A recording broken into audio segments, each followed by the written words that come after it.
Thanks, Ro. Now, a question delving a little bit into the past.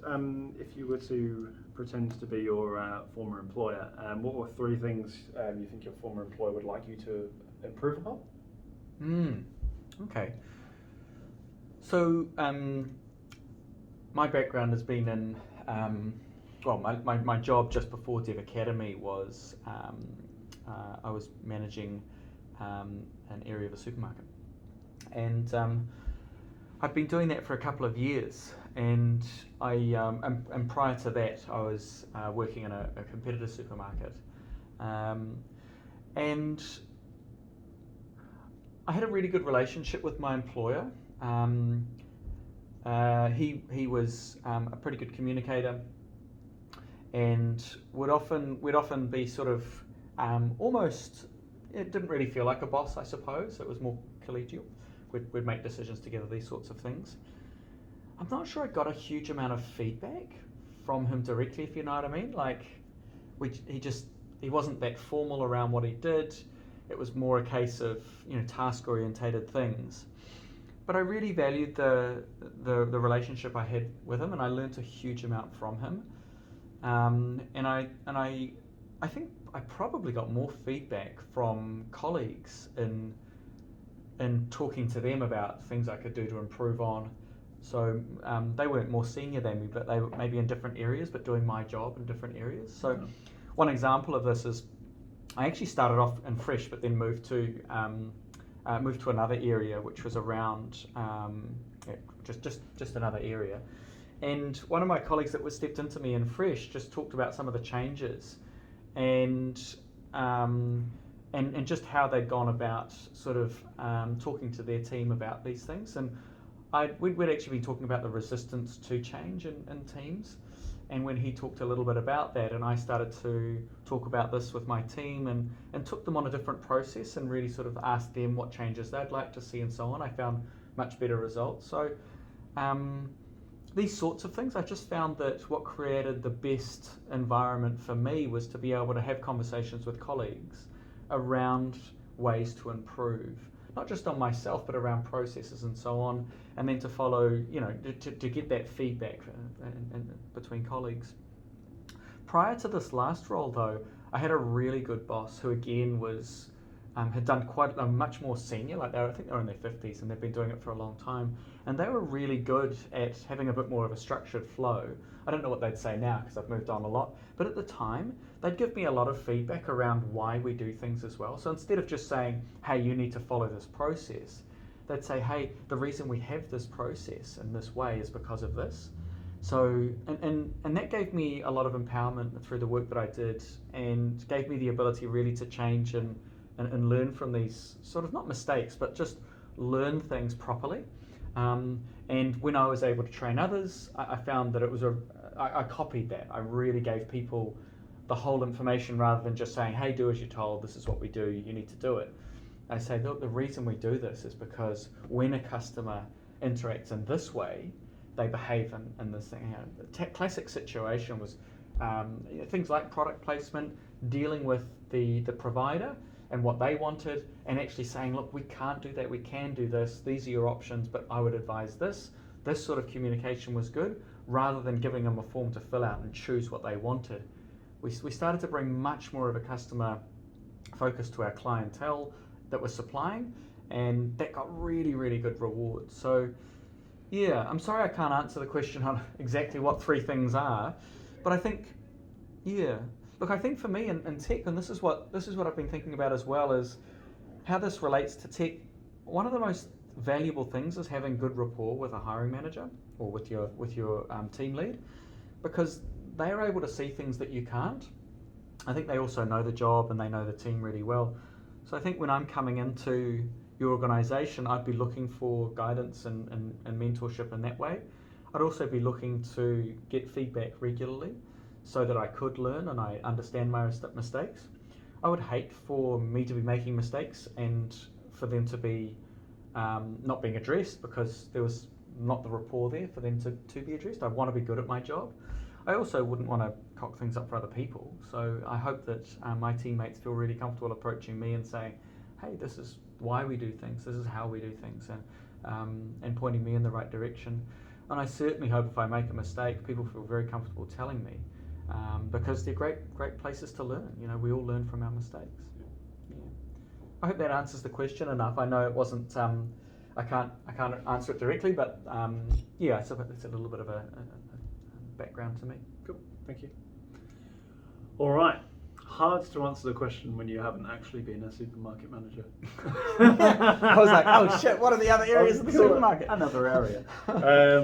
Cool. So, yeah, I think I guess it's more about what I'm looking for as when I'm asking this question rather than what does the question say. So I guess on a very face value level, you're looking for. It's like saying what your weaknesses are, like what areas you want to improve on. But really what I'm looking for is self-awareness, and whether this person is willing to take on constructive feedback, and whether they can learn, and whether they can change. And actually you've answered that in a very kind of roundabout way. You talked about not having the relationship with discrete feedback from your previous employer.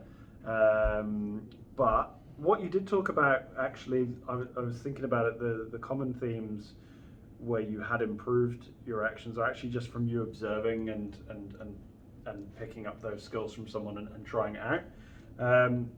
So you're not necessarily getting negative feedback, but what it's telling me is, and improving upon it, what's telling me is you're kind of doing that internally. You've got this skill where you kind of learn by osmosis from someone that's more senior to you because of a good relationship that you developed, and you kind of summarize that at the end where the rapport of between yourself and the team lead is the thing that helps you to improve. Yeah, I like that you used the phrase late on as well. So when I'm coming into your organisation, you're going to see me do this, and actually that's painting a future state, making me already picture you in the organisation when you're telling this story. That was good, and I hope that I can get feedback on my mistakes. These are the reasons why. So yeah, there was some good stuff in there. Some interviewers might be funny that you've not answered the question and given them succinct answers, but I think for me, you've shown that you are open to feedback. You might not have received it very well in the past, but you've got an improvement lens, and you want to do better and do that through developing relationships and communicating with people. So yeah, what do you think? Yeah, well, one of the dangers in this question is or one of the things to be aware of is Tom, being the interviewer, is when I'm storytelling about myself and previous manager, Tom is thinking about that previous manager because he is potentially the future manager. So I don't want to say my past manager was a dick, really horrible person. We had a terrible relationship. He was a bully. Doesn't matter if it's true. Tom's already thinking, oh, this person's speaking ill of their previous manager. Are they going to speak ill of me in the future? So we don't even go there, and that can be hard. Now, my previous manager was hard to get on with. Was easy to get on with, but wasn't really a manager. They were a poor manager. They didn't give me feedback, didn't give me guidance. They were a friend, and that made it really hard. What I actually was the reality was I managed them. Right. And it was really hard for me because I would do much more work than they were, yet they got higher pay. And yeah, we were good about it, and I wasn't mean to them or anything like that, but they were really poor at their job. And I had to seek advice from colleagues. Now, the manager before that was much more senior, I was much more junior, they knew what they were doing, and they were much more well-versed. But this latest one, they were out of their depth. Now, I didn't tell that story because I can't tell that story, but I did sort of sideline around it. I didn't lie, I just didn't tell that I didn't tell exactly what the truth was. I told them truthful things, but I chose very carefully what I said. I think that's important. The heart of the matter here, and I really rammed it home, was I build relationships with those that are around me, and I strongly value this relationship were it to go any further. You are a key person to guide me into success in the future, and I will be relying on you and the team around you not to fuck up, not to make a dick of myself, to build pathways between us so you feel easily comfortable to say, hey bro, that wasn't the best thing to do, or how about we do it this way, or I think you could do this one better. Because that can be a hard conversation to have. But if I've planted seeds or a road or a bridge across our relationship so that you can do that, that's really what we're looking for. Yeah, good. Okay. I'm just trying to think whether there's anything I'd add there.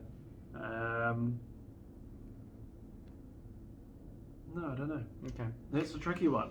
It is, as previous managers are a bit of a minefield. Many of you will have crappy ones because leadership and management is fraught with problems. Lots of ego involved, very sort of often very masculine tool sets in management in the Western world, so that they're fraught with danger and lack of safety and so on. We often see bullying and these sorts of things, people that haven't been trained. So there's a lot of stuff in this, and it can be a bit of a minefield. But the keys are don't speak ill of previous managers. Talk about things that you value. If you really have got 3 managers in your past that you really didn't get on with, I would start to talk about, I'm not sure what my previous managers would say. I didn't really have that sort of relationship with them. But I do know managers are great at guiding you and teaching you and providing learning opportunities and so on. And coming into an organization, a tech organization, I would be looking for those technical and non-technical leaders to be able to guide me to success. Those are the sort of avenues and pathways we go down. I've probably been modelling, giving examples of where you have had feedback and have improved on it, and IDEO is probably a really good place to find those stories if you haven't got them. What would you say to if someone hasn't actually had a previous manager? Yep. Like maybe they've come straight from study, or maybe they've always worked self-employed and been their own boss. So maybe you'd say something like, well, at Dev Academy, we regarded our teachers as managers, and I remember one time sitting down with Emily or sitting down with Kelly or whoever it may be, and them saying, oh look, this area here needs a bit of work and so on, or maybe we're reflecting on a project and it went south, and just reflecting with a teacher, there was a bit of a reflection with the human skills facilitator around maybe taking a bit of time to do more listening than talking. And I found that really valuable, and I always think being able to bounce ideas off someone that's outside of the conflict or the mix is a really good thing, and I find that really rewarding. Being able to share perspectives and retrospect situations with someone else is a really valuable experience, and I know that management plays that role. Yeah. So these sorts of things, I think Dev Academy can be a backstop when you don't have clear management in your past, or you haven't got a career behind you. But people will be looking at it. It's a common question, not usually asked in that way. How do you like to be managed is a classic one. Yeah. What's been a successful management experience? What do you like about management? What don't you like? Coming into tech, what do you perceive to be different about management, and these sorts of things? There's a number of questions that can get asked around that. Cool. Okay, folks.